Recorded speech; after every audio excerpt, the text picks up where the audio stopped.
everyone. Welcome to Off the Charts, episode 155. You're wondering why is this episode popping up in my feed right now? Well, I'm doing a off-schedule episode. So cheers to you guys.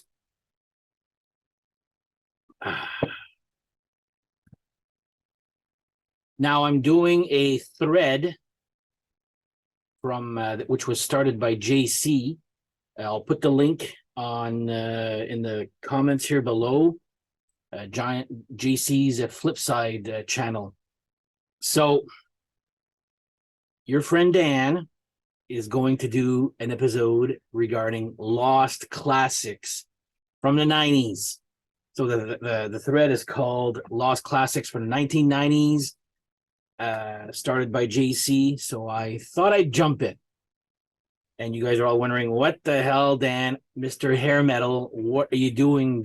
You've always told us about your distaste or displeasure of the 90s music. Yeah, true. Mostly grunge and all that.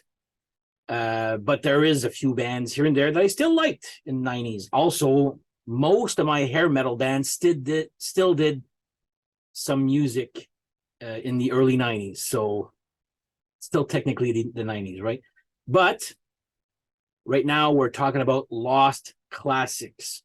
So this was, well, I'll show you the album first there. So here we go. Life, Sex, and Death. You know, this one right here. So Life, Sex, and Death, The Silent Majority. This is friggin' great. This is a friggin' great album. I love this album here. Came out in 92, sorry. So 1992. I remember seeing the video for Tank on the Pepsi Power Hour. That's, again, the equivalent to MTV's Headbangers Ball. So, well, before that, who is Life, Sex, and Death? Well, you got Bill Egar on bass, Alex Kane on guitar, Brian Michael Horak on drums, and Stanley on vocals. Now, this was a little bit of well, it was a gimmick. I hope to God it was a gimmick. I was actually talking with my friend Steve. He goes, do you think that guy Stanley was a gimmick and all? So Stanley was a singer who was, the backstory was he was a hobo or a bum. They picked him off the street and he sang for Life, Sex, and Death. And apparently he smelled the part, he looked the part, he looks like a bum there, like or a hobo, a homeless guy. So, but I'm like, there's no way, and you guys got to look at a video on YouTube for just Life, Sex, and Death live, especially Schools for Fools, which is the song that they opened with. And there, I'll tell you right now, there's no way that somebody that's homeless like that can dance like that. Like, he's got really awesome moves. So anyway, check it out. So let's talk about the album here. Blue Velvet Moon is like a little intro, acoustic guitar. We're Here Now, a decent song. Joel Asshole is a good one too. One of my favorites here, Schools for Fools. Another one of my favorites here, Fucking Shit Ass. Some fucking shit ass. Some fucking shit ass. That one there. Hey Buddy's okay. Tank is another great one here. But yeah, but it was a one and done album. They did not have another album. I think they started recording one, and then I don't know again if it was a gimmick or not, but apparently Stanley was playing the part too well. Again, this is like urban legends or reading this off of an article, or I don't know.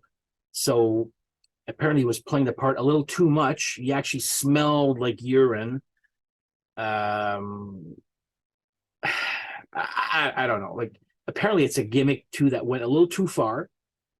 Some people were just grossed out by that. I friggin' loved it, especially when you think he's gonna like literally suck, like he's not talented at all. Then he comes out with those dance moves. I'm like, wow.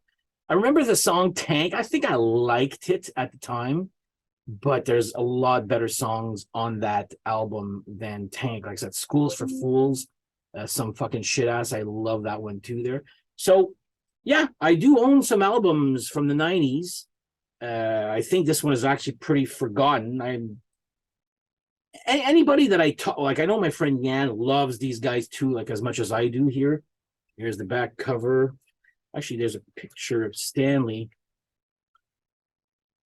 There he is right there.